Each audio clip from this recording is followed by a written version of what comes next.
Si l'on demandait à beaucoup de chrétiens ce qui est le plus difficile pour eux, certainement la réponse de plusieurs serait d'avoir une vie de prière riche, épanouie, mais aussi persévérante, continuelle dans le temps, qui ne s'arrête pas. Prier avec persévérance. Pas prier seulement un jour, 2 jours, 3 jours, ou même 10 jours comme on vient de le faire, mais de prier avec persévérance de façon continuelle dans une habitude que rien ni personne ne peut déloger. Et si c'est difficile pour nous, ça tombe bien parce que Jésus enseigne ses disciples au chapitre 18 de Luc. Il leur dit une parabole pour montrer qu'ils devaient toujours prier sans se décourager. Il dit, il y avait dans une ville un juge qui ne craignait pas Dieu et qui n'avait d'égard pour personne. Il y avait aussi dans cette ville une veuve qui venait lui dire, rends-moi justice contre ma partie adverse. Pendant longtemps, il refusa.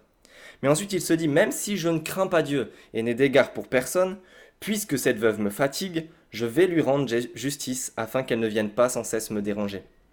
Le Seigneur ajouta, écoutez ce que dit le juge injuste. Et Dieu ne fera-t-il pas justice à ceux qu'il a choisis et qui crient à lui jour et nuit? Les fera-t-il attendre?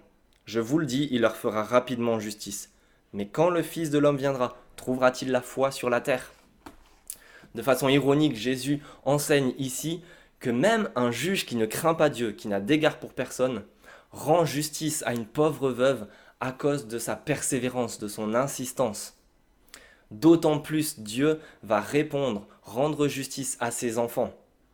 La seule question qui subsiste, c'est est-ce que lorsque Jésus-Christ reviendra, est-ce que lors de son retour, il trouvera ces chrétiens, ceux qu'il a choisis, en train de prier avec persévérance? Est-ce qu'il trouvera cette foi?